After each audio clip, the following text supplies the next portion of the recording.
ज्ञान भारत में आप सभी लोगों का बहुत बहुत स्वागत है। ये है इस बुक का नाम जिसके बारे में रोज अब चर्चा होगी, your soul gift by Robert Schwartz. ये पूरी प्री बर्थ प्लानिंग की बुक है और इसमें 13 चैप्टर्स दिए हुए हैं।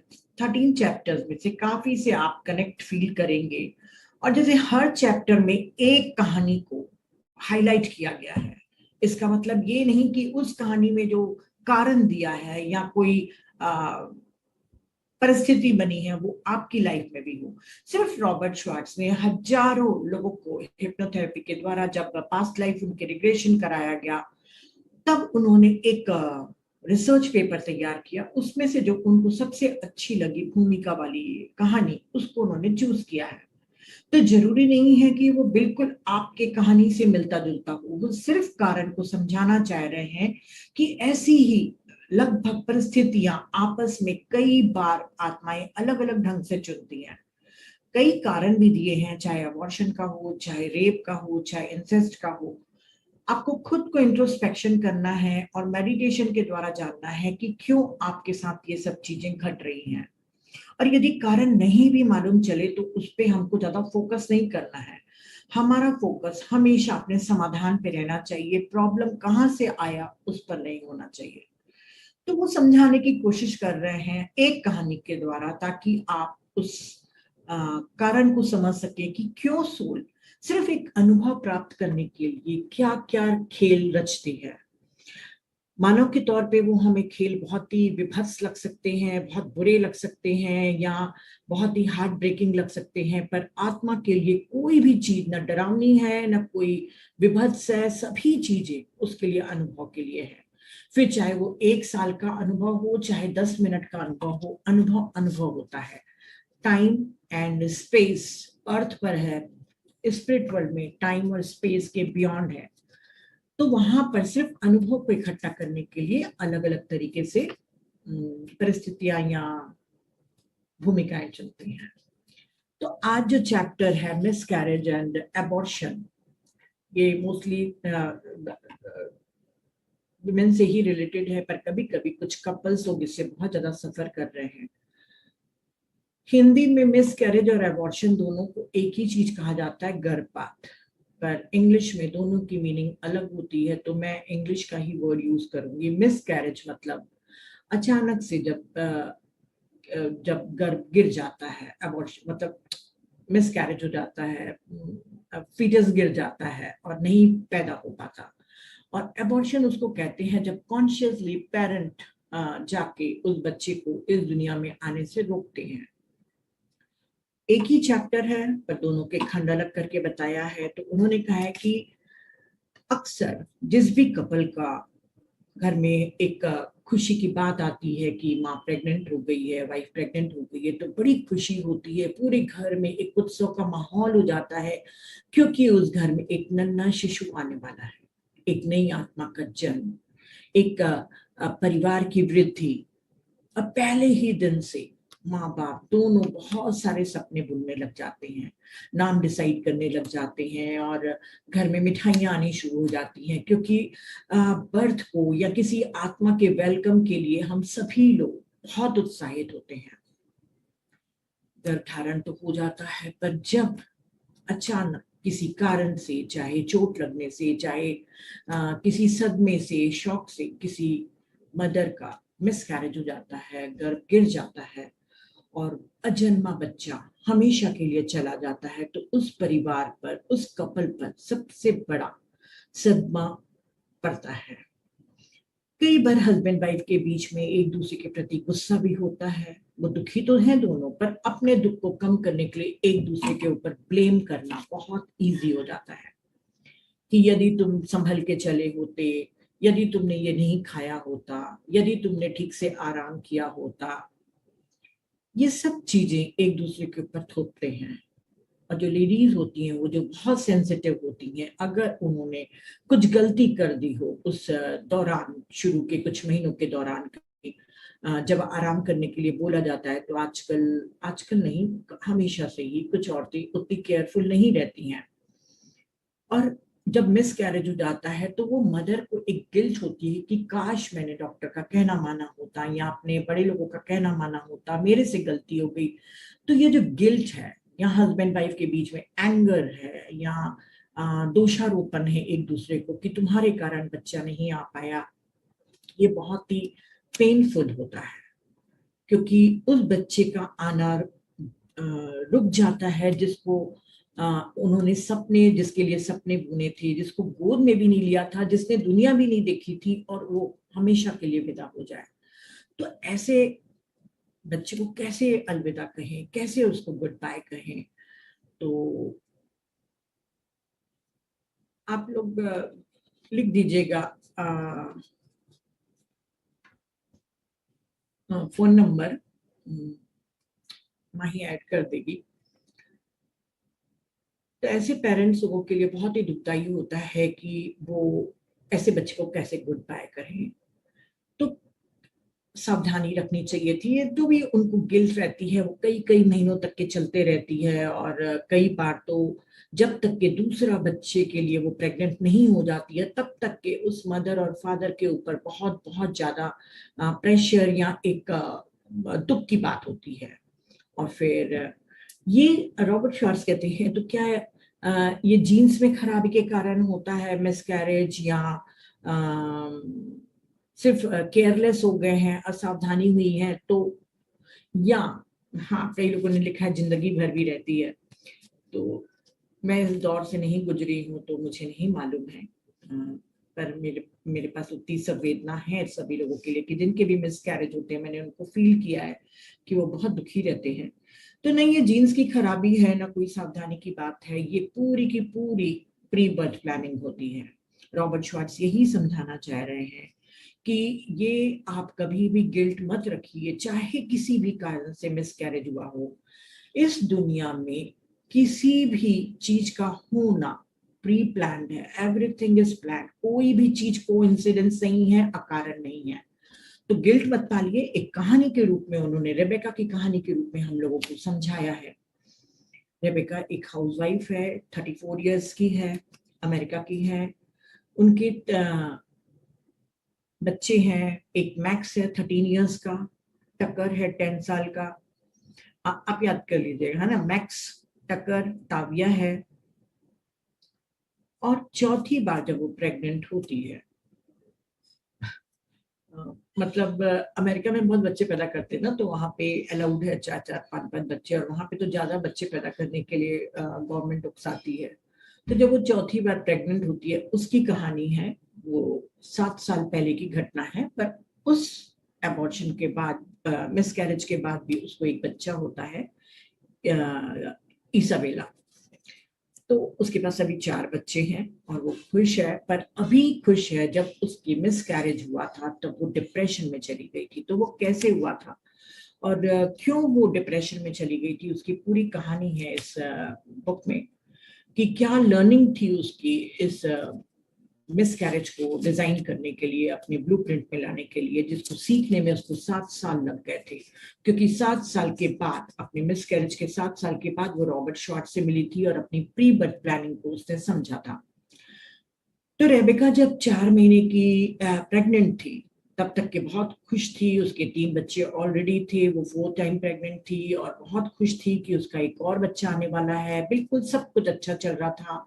अचानक एक दिन सुबह के टाइम में उसकी वाटर बैग फट जाता है, जिससे उसे लगता है कि अब उसका बच्चा सेफ नहीं रहेगा। तो जैसे वो बाथरूम में जाती है तो अचानक बच्चा बाहर आ जाता है, और वो एक छोटा सा मिनिएचर बच्चा रहता है, क्योंकि 4 मंथ्स में बच्चे की ग्रोथ काफी हो जाती है।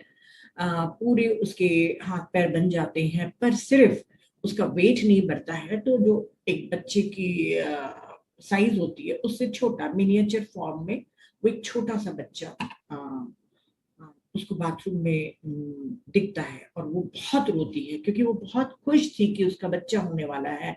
और 4th महीने में उसका ये बच्चा मर गया।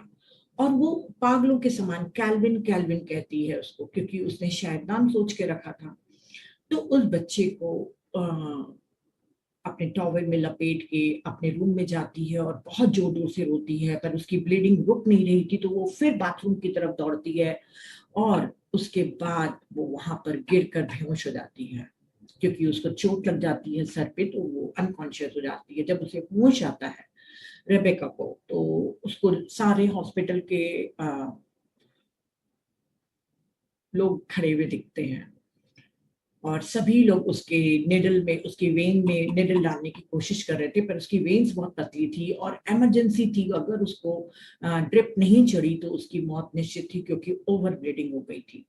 उसे समझ में तो आ रहा था कि उसका बच्चा चला गया है और उसके जान को खतरा है, क्योंकि इतने हॉस्पिटल के लोग आके, नर्स और कंपाउंडर लोग आके खड़े थे और सब आपस में बात कर रहे थे कि जल्दी करो, नहीं तो रेबेका की जान को खतरा है। उसको समझ में नहीं आ रहा था और उसके हस्बैंड तब तक के वेस ने अपने तीनों बच्चों को दूसरे के घर में छोड़ दिया और उसको लेके हॉस्पिटल की तरफ रवाना ही होने वाले थे। पर उस समय उसको ड्रिप चढ़नी जरूरी थी। अचानक इसका एक बहुत पुराना फ्रेंड डॉनी नाम का कैजुअल ड्रेस में आता है और उसको रेबेका का हाथ पकड़ के बोलता है कि स्वीटी, कुछ भी नहीं होगा, मैं आ गया हूं, तुम बिल्कुल सेफ हो। अभी उसकी मौत नहीं होनी थी, क्योंकि उसको जो चौथा बच्चा इसाबेला है उसको पैदा करना था, जो 2 साल के बाद हुई। तो वो जब डॉनी उसका हाथ पकड़ के बोलता है कि तुम्हें कुछ भी नहीं होगा, मैं आ गया हूँ, और वो एक अपने जेब में से एक पतली सी नेडल निकालता है, बच्चों की नेडल, और उसके वेन में डाल के, क्योंकि उसकी वेन्स बहुत पतली थी, उसके वेन में डाल के उसको ड्रिप चढ़ा देता है और वो हॉस्पिटल रवाना हो जाती है एम्बुलेंस में। थोड़ी देर के बाद डॉनी गायब हो जाता है, किसी को भी नहीं मालूम कि डॉनी कहाँ चला गया। हॉस्पिटल में उसका ट्रीटमेंट होता है। बच्चा तो चूंकि मर चुका था, पहले ही बता दिया गया कि पहले ही बच्चा आपका मर गया है। तो रेबेका डॉक्टर को कहती है कि 3 हफ्ते पहले ही मुझे इंट्यूशन हो गया था कि मेरा बच्चा अब नहीं बचने वाला है। और वो काफी रोती है और बहुत डिप्रेशन होता है उसको। फिर जब वो घर आती है तो बकायदा उस बच्चे का उन लोग जो उन लोग बरी करते हैं, दाह संस्कार वगैरह, उसके तीनों बच्चे और उसके हस्बैंड मिलके कर लेते हैं, क्योंकि था तो वो पूरा का पूरा एक बच्चा, पर वो है कि बड़ा नहीं हुआ था और जीवित नहीं था। तो जब उसके बाद वो ठीक होने की कोशिश करती है, तो बार बार उसको अपने उस बच्चे का विजुअल्स याद आते हैं, जिसको वो कैल्विन कहती है। पता नहीं वो क्यों कहती थी कैल्विन, पर वो बार बार कैल्विन का नाम लेके रोती है और डिप्रेशन में चली जाती है, क्योंकि उसको पूरे समय लगता है कि शायद मैंने कुछ गलत खा लिया, शायद मैंने अपना केयर नहीं किया, शायद मेरे से कोई गलती हो गई, कुछ तो ऐसा कारण रहा होगा जो कैल्विन मेरी लाइफ में नहीं आया और चला गया। वो जो गिल्ट होती है, और गिल्ट के कारण जो हम अपने आप को माफ नहीं करते हैं। कितनी अच्छी बात इसमें लिखा है कि हमारे बच्चे जब कोई गलती करते हैं या हमारे स्पाउस जब कोई गलती करता है, तो हम बहुत इजीली उनको माफ कर देते हैं, एक सेकंड भी नहीं सोचते अपने बच्चों को और अपने स्पाउस को माफ करने के लिए। पर जब हमारे अपने ऊपर बात आती है तो हम अपने आप को माफ नहीं करते हैं, जबकि सबसे प्यारे बच्चे हम अपने खुद के हैं। हम खुद के पेरेंट हैं, जो अपने पूरे जीवन में अपने को संभाल कर इस दुनिया से विदा होना है, तो अपने को माफ क्यों नहीं करना। रेबेका यहाँ पर अपने आप को माफ नहीं करती है, गिल्ट में रहती है, डिप्रेशन में चली जाती है, और ओवर ईटिंग के कारण उसका बहुत वेट बढ़ते जाता है। वो कहीं आना जाना नहीं करती, बच्चों के साथ भी बात करती थी, पर उसे बिल्कुल भी अच्छा नहीं लगता था, क्योंकि उसके दिमाग में गिल्ट था कि उसके कारण एक आत्मा का आना रुक गया। कुछ समय के बाद उसके रूम में लाइट्स ऑन एंड ऑफ होते रहती है। उसे समझ में नहीं आता कि क्यों लाइट्स ऑन एंड ऑफ हो जा रही है अपने आप। और फिर बाद में मैं पहले से ही बता देती हूँ आपको कि कई बार जो हमारी बिलवेड, जो डिपार्टेड बिलवेड रहते हैं, वो जब मृत हो जाते हैं तो वो हमारे को अपना प्रेजेंस आके देते हैं, लाइट्स ऑन ऑफ करके, या कुछ परफ्यूम का, या घंटी जो फोन की बजती है अचानक, उसके द्वारा वो सिग्नल देते हैं। क्योंकि वो फिजिकली तो नहीं है, एनर्जेटिकली वो है एस्ट्रल रूप में, तो वो कोई ना कोई सिम्टम्स देते हैं, एक साइन देते हैं उस फैमिली को कि मैं सेफ हूँ, मैं ठीक हूँ, और मैं हूं तुम्हारे साथ।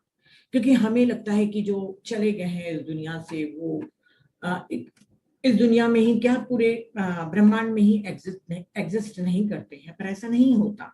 हम शरीर के रूप में पृथ्वी को जरूर छोड़ लेते हैं, पर कहीं ना कहीं किसी न किसी वर्ल्ड में एग्जिस्ट करते हैं, हमारा अस्तित्व रहता है। और जो चाहे एस्ट्रल वर्ल्ड में रहे, चाहे किसी और वर्ल्ड में रहे, वो कभी भी पृथ्वी पर आकर अपना प्रेजेंस दे सकता है। तो वो कैल्विन उसको बार बार प्रेजेंस अपनी बताता था रेबेका को, क्योंकि रेबेका का और कैल्विन का कई जन्मों का नाता था, और वो केयर कर रहा है रेबेका को, क्योंकि वो चाहता है कि रेबेका हील हो जाए। उसके बच्चों के पास भी, जब बच्चों से भी बात करती है तो बच्चों को भी मालूम रहता है कि कैल्विन का प्रेजेंस हमको लगता है कि कोई हमारे बिस्तर में आके बैठा है और खेल रहा है हमारे साथ, और वो चला जाता है। तो इस तरीके से वो टाइम बीत जाते हैं, और उसके बाद उसका चौथा बच्चा इसाबेला पैदा होती है, और फिर तब भी वो डिप्रेशन में ही थी, गिल्ट में ही थी। देखिए, डिप्रेशन का मतलब ये नहीं है कि आप अपने जीवन को, अपने दिनचर्या को नहीं बिताएंगे। जो गिल्ट में रहता है, जिसको हमेशा एक मन में भावना रहती कि मैंने गलत किया, वो गिल्ट में थी। आखिर 7 इयर्स के बाद जब रॉबर्ट उनसे मिलता है और रॉबर्ट को वो बताती हैं, तब उसको मालूम चलता है कि मेरी प्री बर्थ प्लानिंग ही ये मेरी मिसकैरेज थी। तो जब चैनलिंग के द्वारा उनको समझाते हैं तो एक पास्ट लाइफ दिखती है। मैं बहुत शॉर्ट में बता रही हूँ, क्योंकि बहुत डीप में बताती हूँ तो हमेशा काफी टाइम हो जाता है। एक पास्ट लाइफ में और भी कई जन्म होंगे, पर ये जो प्रोमिनेंट पास्ट लाइफ है उसके बारे में हम बात कर रहे हैं। रेबेका एक मेल ऑफिसर थी अमेरिका में। कोई 1800 सेंचुरी में मिलिट्री जो सेना रहती है, मिलिट्री आर्मी फोर्स रहता है, उसमें एक मेल ऑफिसर थी। तो अब समझ लीजिए रेबेका ऑफिसर है। उसके नीचे एक काम करता था कैल्विन नाम का, क्योंकि आप लोग को इजी रहेगा समझने में। रेबेका एक मेल ऑफिसर है और उसके अंडर में उसका ऑफिसर है कैल्विन। दोनों की बहुत अच्छी जमती है, बिल्कुल वो अपना बेटा मानता था उसको, क्योंकि रेबेका वहां पे पुरुष है तो उसको बिल्कुल बेटा मानता था कैल्विन को, और बहुत प्यार से लोग रहते थे। अचानक जब वार छिड़ जाता है और रेबेका के हायर ऑफिसर्स उसको कहते हैं कि अब सेना आक्रमण करने के लिए तैयार है, तुम गेट खोलो और सामने से जाके आक्रमण करो, क्योंकि दुश्मन आ गए हैं। तो उस जन्म में रेबेका को बिल्कुल भी वायलेंस पसंद नहीं था। वो तो मजबूरी वश मिलिट्री में ज्वाइन करा था।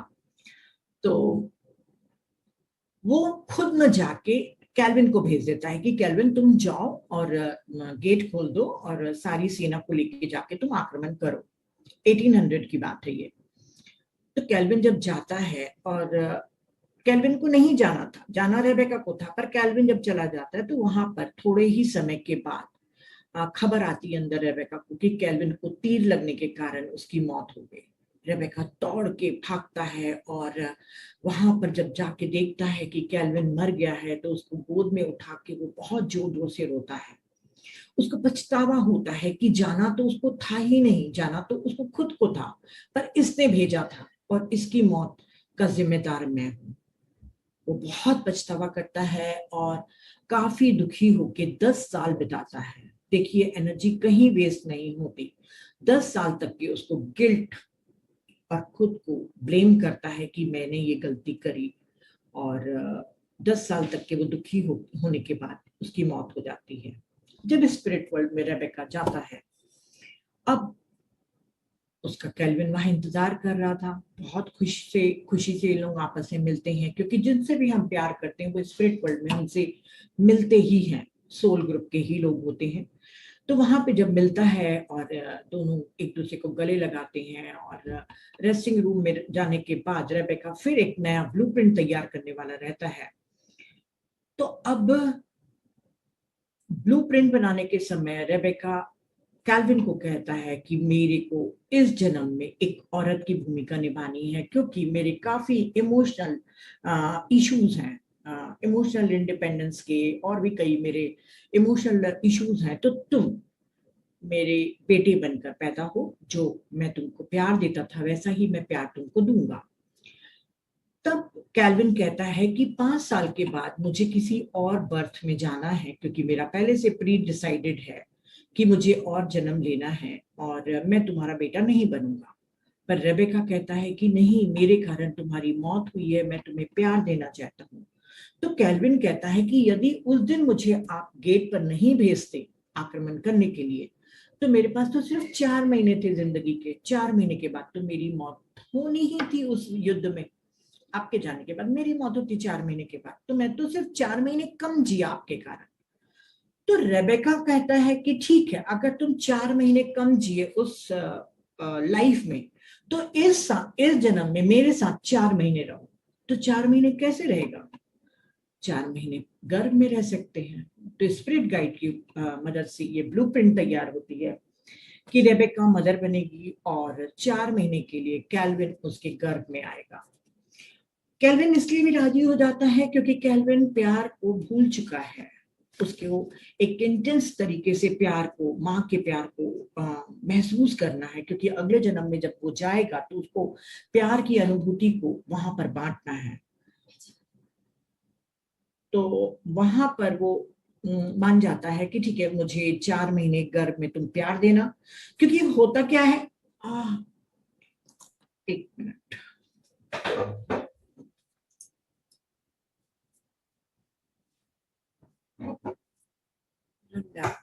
तो लैपटॉप का चार्जर नहीं था। ठीक है, ठीक होगा, ठीक।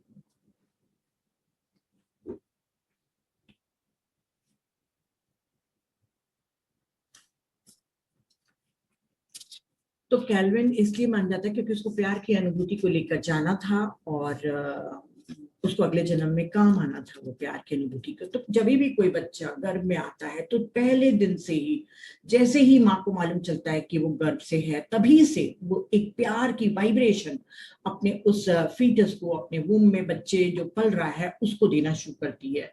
और हर प्यार की छोटी मोटी भावनाओं को बच्चा एब्जॉर्ब करता है। तो वो लव एनर्जी जो 4 महीने कैल्विन को रेबेका के गर्भ में लेना था, उसके लिए कैल्विन मान जाता है।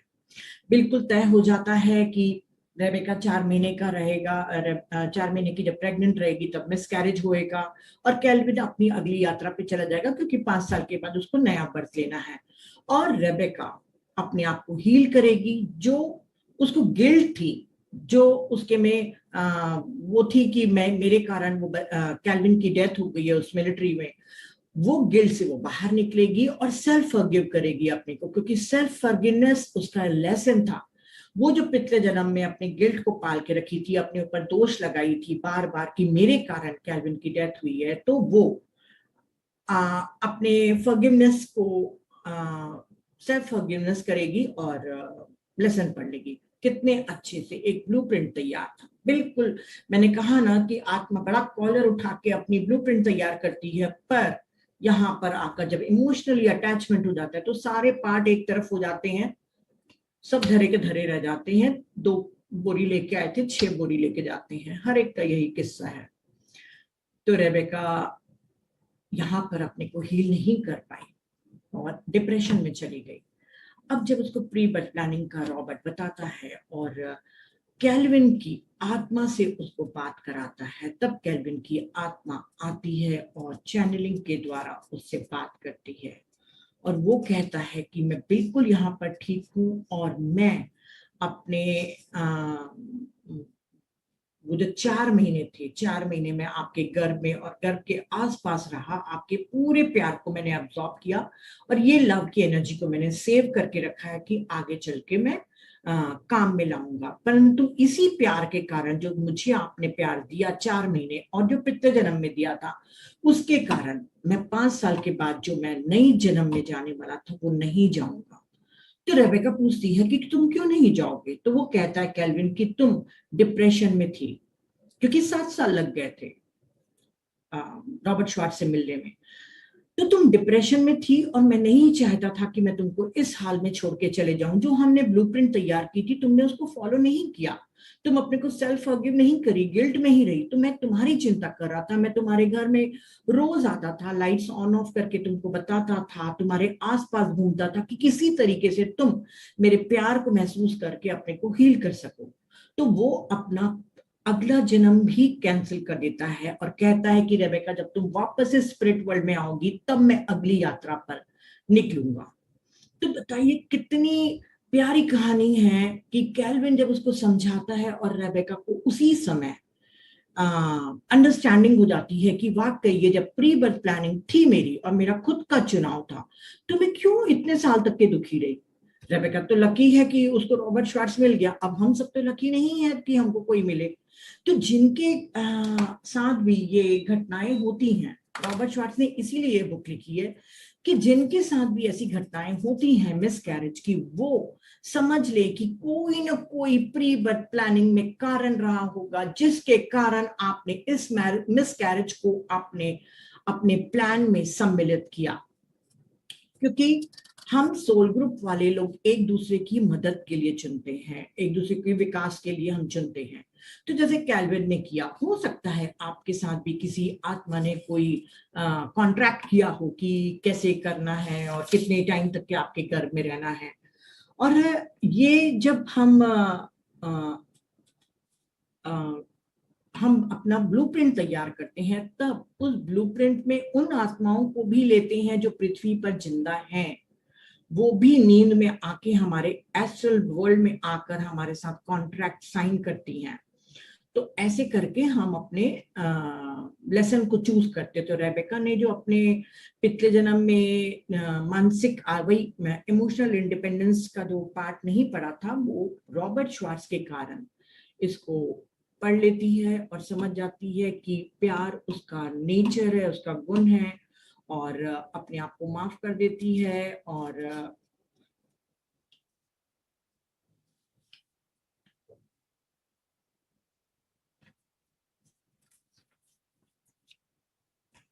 अब जब प्री बर्थ प्लानिंग के बारे में पता चलते रहता है, तब उसको पता चलता है कि जो डॉनी नाम का व्यक्ति उसके पास आया था और निडल लगाकर उसे बचाया था, तो डॉनी तो बहुत दूर रहता था, काफी दूर, सब लिखा हुआ है, याद नहीं है मुझे। जब रेबेका पूछती है तो उसका स्पिरिट गाइड बताता है कि वो एंजल था जो रेबेका को बचाने के लिए आया था। कई बार जब हमारा कार्मिक अकाउंट बचा रहता है या हमारा जीवन में कोई महत्वपूर्ण चीज होने वाली है, तब हमारे स्पिरिट गाइड या एंजल शरीर रूप में भी आकर हमको बचाते हैं। आप लोग ने कई बार सुने भी होंगे। तो वहां पर जो डॉनी की भूमिका निभाया था वो उसके एंजल ने आके बचाया था, क्योंकि उसको इसाबेला को पैदा करना था और ये पाठ को उसको पढ़ना जरूरी था। तो इस तरीके से हमारे को हेल्प करते हैं हमारे एंजल्स वगैरह। तो कुछ बच्चे 6 घंटे के लिए जिंदा रहते हैं, आप लोग सुने होंगे। ये तो मिस कैरेज की बात हुई। कुछ बच्चे सिर्फ 6 घंटे के बाद मर जाते हैं, कुछ 6 दिन के बाद, कुछ 1 महीने के बाद। तो ये भी प्री बर्थ प्लानिंग होता है। रॉबर्ट श्वार्ट्ज कहते हैं कि ये भी कई आत्माएं सिर्फ थोड़ा सा अनुभव लेने के लिए, सिर्फ पृथ्वी पर 6 दिन रहने के लिए, या जिसको हम रिफ्रेशर कोर्स कहते हैं या विंडो शॉपिंग कहते हैं, वैसे ही आत्माएं भी करती हैं। जैसे मैंने कहा ना, एज अबाउ सो बिलो, बिल्कुल यहाँ भी जैसा है वहां पे भी वैसा ही है। तो छोटे समय के लिए भी या माँ की थोड़े से प्यार की अनुभूति लेने के लिए या पृथ्वी को कुछ समय के लिए देखने के लिए आत्माएं कुछ समय के लिए बर्थ लेती हैं। चाहे मिस कैरेज हो, 6 महीना 6 दिन ऐसे करने के बाद वो मृत्यु करके इस दुनिया से चली जाती हैं। उनका भी प्री बर्थ प्लानिंग रहता है। और जो ये 6 दिन या छोटे टाइम के लिए गर्भ में जो शिशु पैदा होते हैं, या मिस कैरेज में जो थोड़े समय के लिए कुछ महीनों के लिए रह के मिस कैरेज के द्वारा फिर वापस चले जाते हैं, तो हमेशा कहते हैं रॉबर्ट श्वार्ट्ज कि वो जो गर्भ वाली आत्मा है वो बहुत ग्रैटिट्यूड रखती है उस मदर के लिए जिसने ये अलाउ किया है इस प्लान को। क्योंकि देखिए, बच्चा तो चाहे वो मिस कैरेज के द्वारा चला जाएगा या 6 दिन या 6 महीने के बाद वो चला जाएगा, पीछे जो छूट जाती है मदर, उसको अपने आप को हील करना रहता है उस दुख से। आज मैंने बहुत प्यारा एक मैसेज डाला है ना कि जितना भी इस दुनिया में लाभ है, जितने भी आप प्यार बोल दीजिए, चाहे लैला मजनू बोल दीजिए या जो भी आप सोनी महिवाल बोल दीजिए, इस दुनिया का सबसे जो कीमती और प्यारा प्यार है वो माँ और बच्चे का होता है। खलील जिब्रान ने बहुत प्यारा एक कोटेशन में पढ़ती हूँ कि अगर ह्यूमैनिटी में अगर सबसे प्यारा शब्द अगर होठों से बोला जाता है तो वो माँ है। तो वो जो माँ रह जाती है और बच्चा चला जाता है, तो वो जो बच्चे की सोल है वो हमेशा ग्रैटिट्यूड रखती है उस माँ पर जिसने इतना करुणावश ऐसे कॉन्ट्रैक्ट को किया और गर्भ में धारण किया और देखभाल का काम चुनी और फिर उसके बाद वो चला गया, उसके बाद वो खुद को हील करी। कई लोग तो अपने आप को हील भी नहीं कर पाते अपने बच्चे की मौत के बाद, काफी काफी वर्षों तक के या आजीवन भी दुखी रहते हैं। तो रॉबर्ट श्वार्ट्ज का कहना है कि आप इन सब बातों को समझिए, चाहे मिस कैरेज हो या कुछ समय के लिए आपके पास बच्चा पैदा होके रहा हो, आपको जरा भी गिल्ट नहीं होनी चाहिए। बस आपने एक कंपैशन के तौर पे उस सोल को आपने कितना बड़ा गिफ्ट दिया, हो सकता है आपने उसके ऊपर उपकार किया हो, वो कोई हायर सोल हो जो सिर्फ कुछ समय के लिए पृथ्वी पर आना चाहती हो और बिना जन्म लिए इस दुनिया से जाना चाहती हो। क्योंकि कई जो हायर सोल्स होती हैं वो हायर डायमेंशन से थ्री डायमेंशन में सिर्फ कुछ समय के लिए घर में रह के थ्री डायमेंशन की रियलिटी को महसूस करके फिर चली जाती हैं। तो ऐसी हायर सोल्स को आप मदद कर रही हैं। तो कभी भी आपको रिग्रेट नहीं होना चाहिए कि बच्चा आपका मिस कैरेज के द्वारा चला गया या थोड़े से समय के बाद आपको छोड़ के चला गया। हर समय कोई ना कोई कारण होगा, आपका उपकार होगा उस सोल के ऊपर, और गिल्ट बिल्कुल मत करिए। आप मुझे बाद में बताइएगा मैसेज करके, अभी मैसेज मत करिए, है ना। तो उन्होंने कहा है रॉबर्ट श्वार्ट्ज ने कि जब एक दो बार मिस कैरेज होता है तो उसके बहुत सारे कारण होते हैं जो भी हम इसके बारे में डिस्कस करेंगे, पर जब कोई महिला का लगातार मिस कैरेज होता है, लगातार 2 3 4 हम जब सुनते हैं तब वो कॉम्प्लेक्स करना होता है। उसके बारे में इसमें कोई चर्चा नहीं है क्योंकि कॉम्प्लेक्स करना अलग अलग तरीके से डिफाइन करा जा सकता है।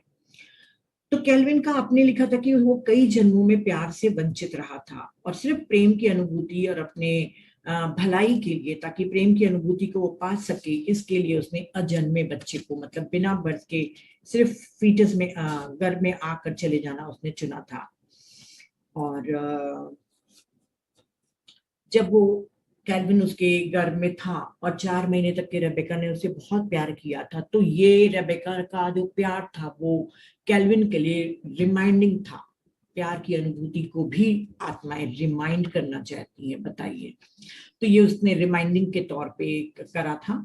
अब वो दोनों हील हो जाएंगे क्योंकि रेबेका भी जाएगी तो हील्ड हो जाएगी। अब उसको कोई गिल्ट नहीं है कि कैल्विन उसके कारण मर गया या उसका मिस कैरेज हो गया, कोई गिल्ट नहीं, पूरी हील्ड होके जाएगी और कैल्विन भी हील्ड है। अब यदि दोनों जने मिलेंगे तो बहुत प्रेम से रहेंगे, हो सकता है अगले प्री बर्थ प्लान में हस्बैंड वाइफ के रूप में भी आए और इनके जो बच्चे होंगे वो बहुत ही निस्वार्थ प्रेम से पैदा होंगे, रॉबर्ट श्वार्ट्ज कहते हैं। तो जब मिस कैरेज होता है तो पेरेंट्स लोगों को सबसे ज्यादा गिल्ट होती है कि बच्चे के साथ हमने गलत किया और उसका आना हमारे कारण रुक गया। तो रॉबर्ट श्वार्ट्ज कहते हैं कि अगर आपको ये मन में बैर है, द्वेष है, तो आपको दुख हमेशा रहेगा। आप अगर ये जान लेंगे प्री बर्थ प्लानिंग को तो आप उस दुख से मुक्त हो सकते हैं। बिल्कुल उन्होंने कंपैरिजन करके कहा है कि उन लोगों के पेरेंट्स के बच्चे ज्यादा रोते हैं जिन्होंने अपने पेरेंट्स को टाइम नहीं दिया रहता है। जो पेरेंट्स को क्या केयर नहीं करते ना, प्यार नहीं करते ना, उनके पेरेंट्स जब जाते हैं मृत्यु के बाद तो वही सबसे ज्यादा रोते हैं क्योंकि उनके मन में वो गिल्ट रहती है कि उन्होंने अपने पेरेंट्स को प्यार नहीं किया, टाइम नहीं दिया। और जो अपने पेरेंट्स को भरपूर प्यार देता है, समय देता है, वो शायद इतना पछतावा नहीं करता उनके जाने के बाद। बिल्कुल ऐसे ही उन्होंने कहा है कि यदि आपको मालूम चल जाएगा कि बच्चे के साथ कुछ भी गलत नहीं हुआ है, सब कुछ सही सही चल रहा है, वो भी ठीक है, आप अपने आप को हील कर दीजिए तो आपका ये दुख चला जाएगा। अब मिस कैरेज के लिए जो सबसे इंपॉर्टेंट चीज लिखी हुई है और मुझे सबसे अच्छी लगी कि मदर फादर में सबसे ज्यादा सफरिंग मदर को ही होती है क्योंकि दोनों की एनर्जी अलग है। पिता को कोई भी खालीपन नहीं लगता। जैसे ही कंसीव करती है एक औरत, और उसके बाद से ही जब वो सपने बुनने लग जाती है अपने बच्चे के आने के, और जब मिस कैरेज हो जाता है तो उसको एक अपने अंदर से खालीपन लगता है।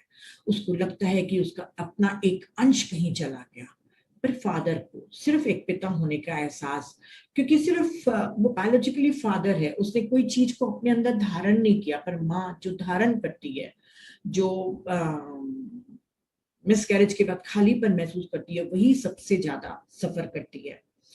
तो उन्होंने कहा है कि ऐसे पेरेंट्स लोगों को, जो ऐसे कपल्स को अपने मिस कैरेज के बाद अपने प्यार को दूसरों की तरफ फैलाना चाहिए, क्योंकि यदि आप किसी और बच्चे को बहुत प्यार करेंगे तो जो बच्चा चला गया है उसकी आत्मा देखकर जरूर खुश होगी कि मेरे जाने के बाद भी इनका प्यार अनवरत बह रहा है, कहीं रुका नहीं है, कहीं ब्लॉकेजेस नहीं हुए हैं, क्योंकि हम वननेस में हैं। आपको और हमको लगता है कि हमारे बच्चे हैं, बाकी के बच्चे हमारे नहीं है, तो हमारे से कोई मतलब नहीं है, पर सारे बच्चे हमारे हैं, जितने भी पृथ्वी पर है वो सभी हमसे कनेक्टेड है। तो ऐसे कपल्स को जिनके घर में मिस कैरेज की घटना हुई है, वो अपने प्यार के फ्लो को बढ़ाना चाहिए, ताकि वो आत्मा जो चली गई है वो देखकर खुश हो। तो हमारे ऊपर ये क्वेश्चन जरूर आएगा हमारे मन में कि क्या गर्भपात या एबॉर्शन एक ईश्वरीय आज्ञा है? कुछ एक रीजन मैंने छांट के लिखे हैं जो मुझे समझ में आए थे, कि कभी कभी इमोशनल इम्पैक्ट के लिए भी कपल ऐसा चुनता है। एग्जाम्पल के तौर में मैं बताऊं, जैसे कोई हस्बैंड वाइफ है, हस्बैंड वाइफ से बहुत बुरा बर्ताव करता है, बहुत बहुत बुरा बर्ताव करता है, उसको छोड़ देता है, उसके साथ मिसबिहेव करते रहता है। अब अगली बार जब वो जन्म लेंगे, तो जिस हस्बैंड ने बहुत दुख दिया था उसको, अपनी वाइफ को, वो अगले जन्म में एक मदर की भूमिका चुनेगा, और जो पत्नी, जो विक्टिम थी, जिसने पूरे टाइम अन्याय को सहा है, वो अजन्मे बच्चे के रूप में चूज करेगी, ताकि जितना दुख, और जो छोड़ के मुझे चला गया था, मैं भी उसके आधे गर्भ के समय में उसको छोड़ के चले जाऊंगी, ताकि मेरे जाने के बाद उसको दुख महसूस हो। हम चुनते ही प्लान कई बार ऐसे हैं ताकि जो हमने दुख दिया है हम वो दुख लें। तो ये इमोशनल इम्पैक्ट के लिए भी मिस कैरेज चुनती है। तो आप इंट्रोस्पेक्शन मत करते रहिएगा, आप सिर्फ सुन लीजिए इस बात को। तो जो अबेंडन वाली फीलिंग है, उस एक्सपीरियंस को एक दूसरे को से उससे गुजरना है, तो ऐसी परिस्थितियां और अनुभव लेना पड़ता है, ताकि जो पीछे छूट गया है, जो मदर छूट जाएगी, उसके में कंपैशन और एम्पैथी पैदा हो। जब हम किसी भी दुख से गुजरते हैं तो हम कंपैशनेट हो जाते हैं, और एम्पैथी होती है कि वाकई ये दुख कितना गहरा है। कभी कभी आशा का पाठ पढ़ने के लिए भी मिस कैरेज को चुनना पड़ता है। कई बार आप लोगों ने देखे होंगे कि कई औरतें कई बार मिस कैरेज होने के बाद आखिर में सक्सेसफुली एक मदर बन पाती हैं। वो एक पूरे दुनिया के सामने उदाहरण रखती हैं कि यस, अगर आप अपने ऊपर आशा नहीं छोड़ेंगे और इस एटर्नल फॉरगिवनेस के ऊपर आशा रखेंगे, अपने ऊपर विश्वास रखेंगे, तो आप भी माँ बन सकते हैं। तो जो एटर्नल फॉरगिवनेस है, वो जो होप है, वो जो अपने ऊपर ट्रस्ट है, उसके एग्जाम्पल के तौर पे दिखाने के लिए ऐसी मदर एक एग्जाम्पल के तौर पर मिस कैरेज चुनती है, कि कई मिस कैरेज के बाद मैं एक माँ बन के लोगों को मोटिवेट करूंगी, मेरी कहानी सुनकर लोग अपने ऊपर होप करना बिल्कुल भी नहीं छोड़ेंगे, क्योंकि बार बार हॉस्पिटल जा जाके बार बार ट्राई कर करके कि मदर बनूं, कई लोग होप छोड़ देते हैं और सिंगल ही रहना पसंद कर लेते हैं कि ठीक है अब बच्चा नहीं हो रहा है तो ठीक है। तो वो होप डालने के लिए भी कई लोग कर पाती हैं। अगर सिर्फ कुछ दिनों के लिए भी गर्भ को धारण करने के बाद अगर मिस कैरेज चुनती है माँ, जैसे मैंने पहले भी कहा कि वो बहुत बहुत उपकार करती है, क्योंकि चले जाने वाला तो चला जाता है, पीछे जो माँ अपने को हील करती है वो सबसे ज्यादा उपकार करती है। कई आत्माएं करुणा सीखने के लिए चुनती हैं, क्योंकि कई बार जब मिस कैरेज होता है तो उनमें कंपैशन पैदा होता है, और इसके कारण वो संसार की सेवा में, मतलब कई दूसरे बच्चों को अडॉप्ट करके या दूसरे बच्चों की सेवा करके लोगों की मदद करती हैं, सेवा करती हैं। तो कई बार कंपैशन सीखने होप के लिए भी, कंपैशन के लिए भी ये करती हैं। और कई बार ये ट्रायल बेस पे भी होता है। यदि शिशु अच्छे से विकसित नहीं हुआ हो तो भी सोल वहां पे कॉन्ट्रैक्ट तोड़ लेती है और चली जाती है, या सोल का प्लान चेंज हो गया हो, जैसे किसी भी सोल ने कह दिया हो कि ये ठीक है मैं इसमें आऊंगी, और उस समय उसका कोई प्लान चेंज हो गया हो किसी कारणवश, तो वो विड्रॉ कर देती है अपने प्लान से, और कॉन्ट्रैक्ट फिर नया तय होता है कि आपका मिस कैरेज हो जाएगा, मुझे दूसरी यात्रा पर जाना है। तो ऐसा भी होता है। कई बार ट्रांसफॉर्मेशन के लिए भी प्लान करती हैं। हमारे सेंटर में भी कई लोग, मेरे सामने ही 2 लोग ऐसे आए थे जो मिस कैरेज के शिकार थे और दुख से पीड़ित थे।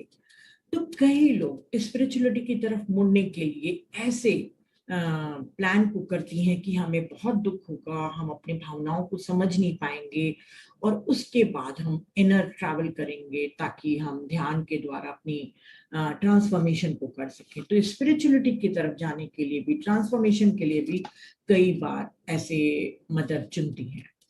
और कई बार कपल ऑफ ट्रैक होने पर भी ऐसा प्लान करते हैं, क्योंकि कई बार जब मिस कैरेज होता है तो कपल्स पूरी अपनी ताकत लगा देता है पैसा कमाने में, शोहरत कमाने में, पावर कमाने में, और वो भूल जाता है बच्चे की कोई जरूरत थी।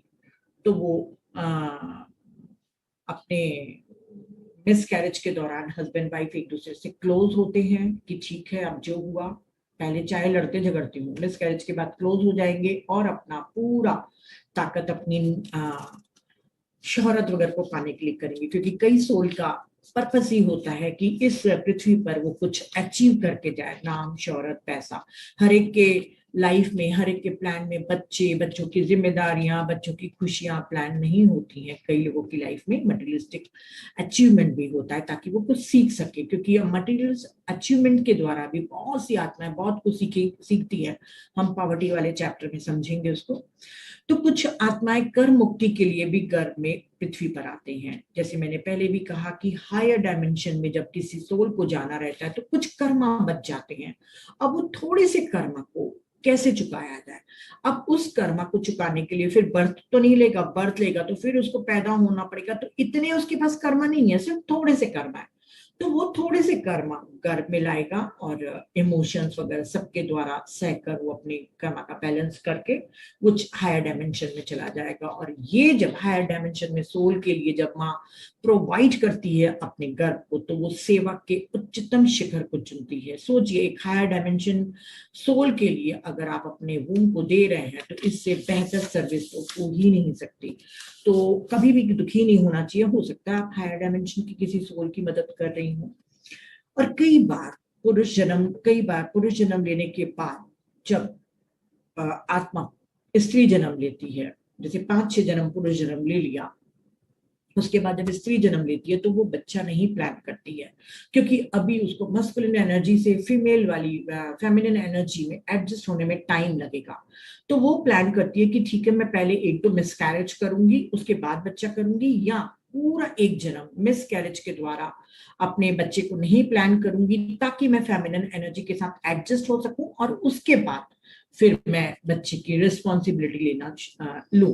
क्योंकि बच्चे की अगर आप रिस्पॉन्सिबिलिटी लेते हैं तो आपके में फेमिनिन एनर्जी की एक सफिशिएंट रेशियो होना जरूरी रहता है। तो अपने फेमिनिन एनर्जी के साथ सामंजस्य बैठाने के लिए भी कई बार मिसकैरेज चुनती हैं।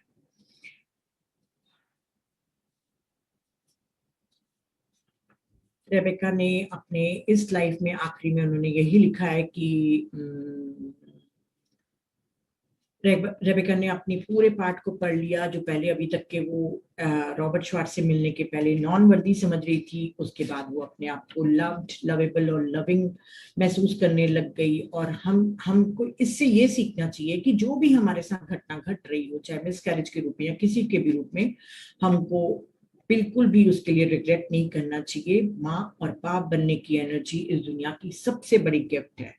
पर ये नहीं सोचना चाहिए कि बच्चे को अगर जन्म नहीं दे पाए तो अपनी एनर्जी को रोक दो, क्योंकि जो भी बच्चा छूट गया है, जो आपके पास नहीं आया है, वो कहीं ना कहीं अगले प्लान में अगले सोल अपने दूसरे पेरेंट्स को चुन लेगा, या अगर आपका ही वो है सोल फैमिली का, तो वो आपके लिए वेट करेगा ताकि तब तक के आप फिर से प्रेग्नेंट हो सकें और फिर आपके घर में आ सके। तो ऐसे काफी अभी इसके बारे में हम डिस्कस करेंगे अबॉर्शन के लिए, कि कोई भी आ, आत्मा को क्षय नहीं पहुंचता है। और जब चलिए अबॉर्शन वाला करते हैं। मिस कैरेज स्वतः होता है, ऑटोमेटिक होता है, प्री प्लान्ड होता है। तो क्या रॉबर्ट श्वार्ट्ज ने क्या कहा है कि क्या अबॉर्शन भी प्री प्लान्ड है? तो चाहे उस समय आपने प्री बर्थ प्लानिंग में नहीं भी किया हो, पर बाद में आप उसको प्री बर्थ प्लानिंग के का ही हिस्सा बना के प्लान के तौर पर ही अबॉर्शन भी करा सकते हैं। अबॉर्शन का अर्थ होता है कि आप कॉन्शियस लेवल पर, कोई भी पेरेंट्स जाके जब अपने शिशु को अबॉर्ट करा देता है तो उसको हम अबॉर्शन कहते हैं। तो अबॉर्शन के बहुत सारे कारण हैं और दोनों का ही सहमति होती है, चाहे माँ की रहे चाहे बच्चे की, दोनों की ही सहमति होती है। इकोनॉमिक स्टेटस क्या लिख रहा है मुझे नहीं समझ में आ रहा है। हम सभी लोग जानते हैं कि शुरू के 3 महीने तक के बच्चे की आत्मा बच्चे में नहीं जुड़ती है। सिर्फ कुछ एक परसेंटेज दिया हुआ है, शायद 20% है, जब पहले से ही पहले दिन ही गर्भ में आत्मा अपनी बुकिंग कर लेती है। बुकिंग मतलब समझ रहे हैं, रजिस्ट्रेशन हो जाता है। जैसे समझ लीजिए कि मुझे ये गर्भ में जाना है, जब कंसीव होता है उसी समय आत्मा अपनी क्लेमिंग के लिए मान जाती है, पर वो एनर्जेटिकली नहीं जुड़ी है। 3 महीने तक के नहीं जुड़ती है एनर्जेटिकली। तो यदि कोई पेरेंट्स या कपल जाके अपना एबॉर्शन कराता है तो ये गिल्ट जो हमको हमेशा रहती है कि हमने हत्या कर दी, हम एक मर्डरर है, वो नहीं होनी चाहिए। तो ये भी प्री प्लान्ड होता है। और किसी कारणवश से अगर आपने अभी स्पॉन्टेनियसली एबॉर्शन का सोचा और किया, तब भी वो पाप के रूप में नहीं है। रॉबर्ट श्वार्ट्ज इसको यही समझाने की कोशिश कर रहे हैं कि मोस्टली अबॉर्शन हम शुरू के 3 महीने में कराते हैं, तब तक के आत्मा शरीर पे नहीं जुड़ती है। जैसे आत्मा शरीर से जुड़ती है वो लगभग 5वें महीने में।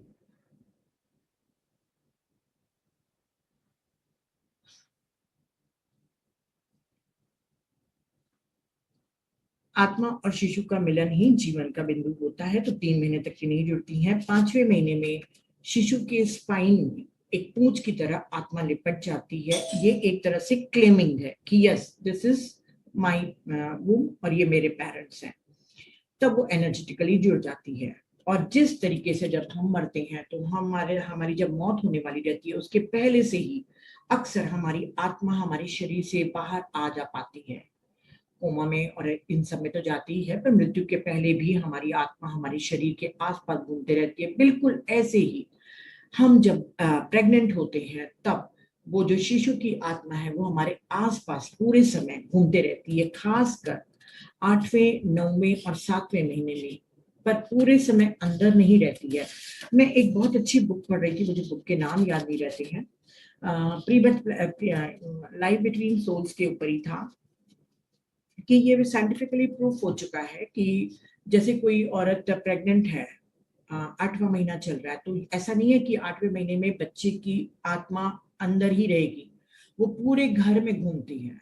इसके ऊपर रिसर्च हो चुका है। जब उनको पास्ट लाइफ थेरेपी में लेके गए और पूछे कि ठीक है, तुम 8 महीने में थे अपने मम्मी के घर में और तुम कह रहे हो कि तुम्हारी मम्मी उस समय नानी के घर गई थी और केक खा रही थी, तो तुम बताओ कि उस दिन किचन में क्या पक रहा था। तो वो बच्चे के, क्योंकि सबकॉन्शियस माइंड में हमारी सब मेमोरीज रिकॉर्डेड हैं, तो वो बच्चा बताता है कि उस समय किचन में कुकीज बन रही थी और मम्मी केक खा रही थी, नानी के किचन का कलर ग्रीन है। तो वो जो हिप्नोथेरेपिस्ट था वो फोन लगा के पूछता है और बकायदा ये बातें सही रहती हैं। और अब तो बहुत सारे रिसर्च हो गए हैं कि जब औरत प्रेग्नेंट होती है तो उसकी बच्चे की आत्मा शरीर के बाहर अंदर घूमते रहती है। 7th 8th 9th मंथ में सबसे ज्यादा आसपास घूमती है और 9th मंथ के एंड में वो काफी समय गर्भ के अंदर रहती है। अब आप बोलेंगे कि आप तो बोलते हैं कि इमोशन सब एब्जॉर्ब करते हैं, एनर्जेटिकली वो जुड़ी हुई है, पर स्पिरिट वर्ल्ड में वो आत्मा घूमते रहती है, सिर्फ एनर्जी के तौर पर उस गर्भ के साथ वो जुड़ी रहती है।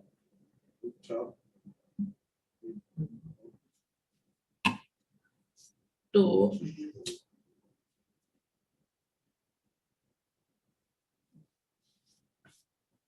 और डिलीवरी के समय में आत्मा शिशु के शरीर में आ जाती है और उसके नर्वस सिस्टम में एक्टिव हो जाती है, ये जिसको हम कुंडलिनी कहते हैं, उसके रूप में आके वो जुड़ जाती है।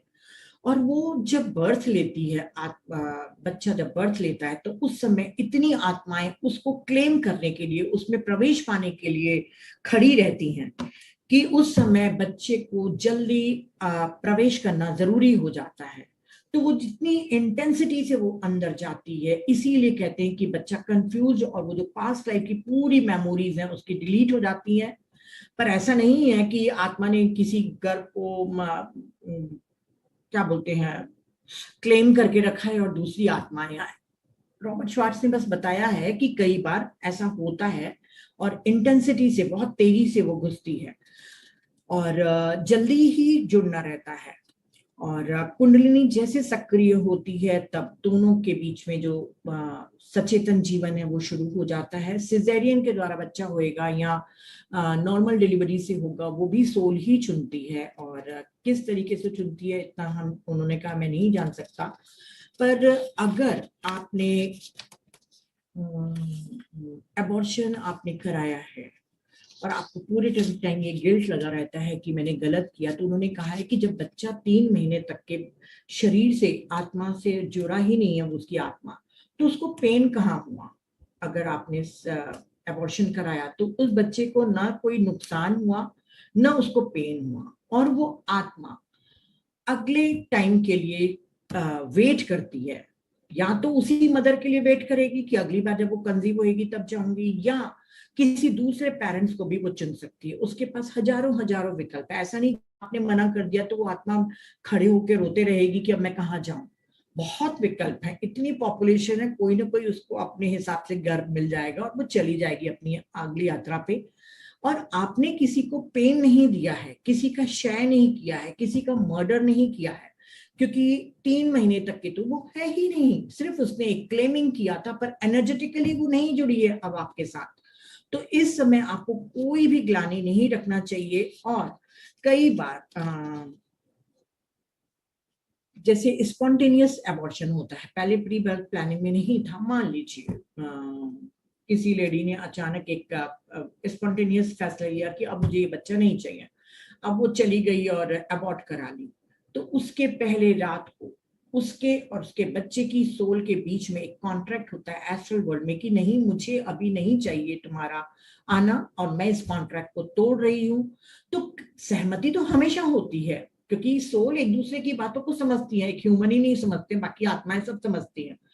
तो वो सोल तो समझ जाती है बच्चे की कि ठीक है मेरे को नहीं लाना है अपनी लाइफ में तो मत लाओ। तो कई बार वो खुश, मतलब न्यूट्रल रहती कि ठीक है मैं तुम्हारा वेट करूंगी या अगले किसी के पास चली जाऊंगी।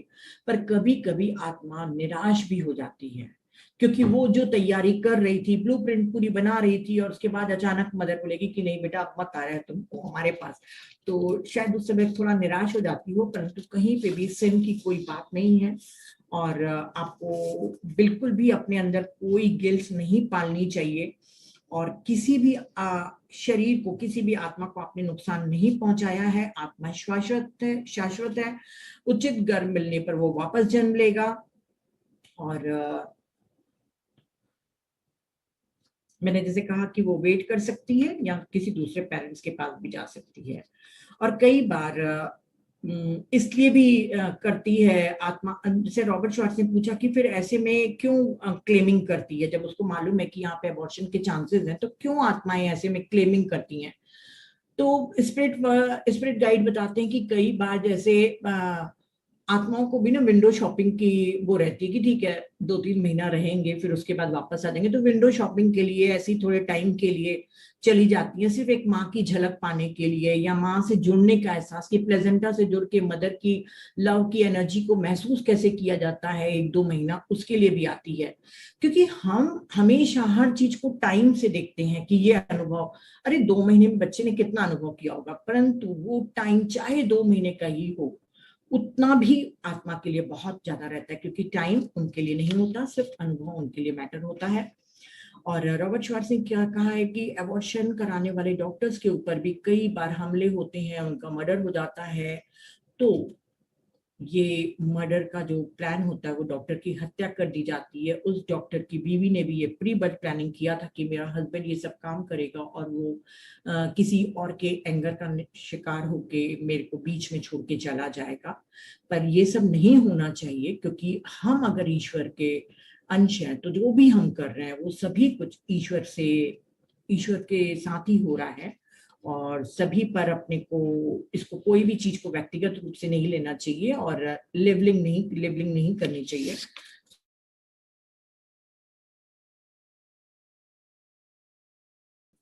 इसमें थोड़ा सा और कुछ जोड़ना चाहूंगी, क्योंकि मैं टॉरकॉम भी पढ़ती हूँ और मैं जब विजडम दे रही हूँ तो मैं चाहूंगी कि आपको मालूम चलना चाहिए कि इससे रिलेटेड टॉरकॉम ने क्या कहा। टॉरकॉम इसको एक सिन मानता है। टॉरकॉम बिल्कुल भी अपनी मतलब बिल्कुल भी इसको नहीं मानता कि अबॉर्शन होना चाहिए, और इसको एक क्राइम के रूप में ही कि एक आत्मा को आपने रोक दिया वो मानता है। मैं दोनों पढ़ती हूँ, मैं दोनों में पढ़ के थोड़ा कंफ्यूज हो जाती हूँ। और वो तो कहता है कि जिसको अबॉर्ट कर दिया जाता है, जिस सोल को, वो एथरिक वर्ल्ड में फंसे रहते हैं। जब मैंने पढ़ा तो मुझे भी बहुत दुख लगा, पर मैं रॉबर्ट श्वार्ट्ज को ज्यादा मानती हूँ, क्योंकि अभी काफी रिसर्च हो रहे हैं, काफी पास्ट लाइफ रिग्रेशन हो रहा है, परखा जा रहा है। तो उन्होंने जब इतना सब कुछ लिखा तो मुझे भी लगा कि जितने बार भी हमने पढ़ा है कि 5th मंथ में जब आती है आत्मा उस गर्भ में, तो 3rd मंथ में अगर अबॉर्शन हो जाता है तो फिर कहाँ से पाप हुआ। अब मैं नहीं जानती कि टॉरकॉम सही है कि रॉबर्ट श्वार्ट्ज सही है। मैं अपने व्यूज दे रही हूँ कि मैं रॉबर्ट श्वार्ट्ज को इस बात पे सहमत हूँ कि अबॉर्शन इज नॉट अ सिन, पर हाँ कॉन्शियसली होना चाहिए। आपकी सिर्फ लापरवाही के द्वारा बार बार आपके साथ ये नहीं होना चाहिए, क्योंकि इससे आपका शरीर भी खराब होता है और किसी सोल के कॉन्ट्रैक्ट को भी आप तोड़ रही हैं। कि कई बार परिस्थितियों के कारण या आपकी हेल्थ इश्यूज के कारण आपको ऐसे कड़े कदम उठाने पड़ते हैं, चाहे जो भी हो। अगर आपने कराया है किसी मजबूरी वश तो आप गिल्ट बिल्कुल मत पालिए, पर इसको एक खेल के रूप में मत करिए कि आप लापरवाह हो गए हैं और फैमिली प्लानिंग को नहीं फॉलो कर रहे हैं और आए दिन। क्योंकि मैंने कई लोगों को, 2-3 फ्रेंड्स लोगों को देखा है जो मोस्टली अबॉर्शन के लिए जाते रहती हैं, जिनको अपनी बॉडी के प्रति भी कोई केयर नहीं है। 3-3 4-4 अबॉर्शन सुनने के बाद मुझे आश्चर्य लगता है कि वो कैसे सरवाइव करती हैं, पर अपनी अपनी चॉइस है, जैसा उनको ठीक लगे।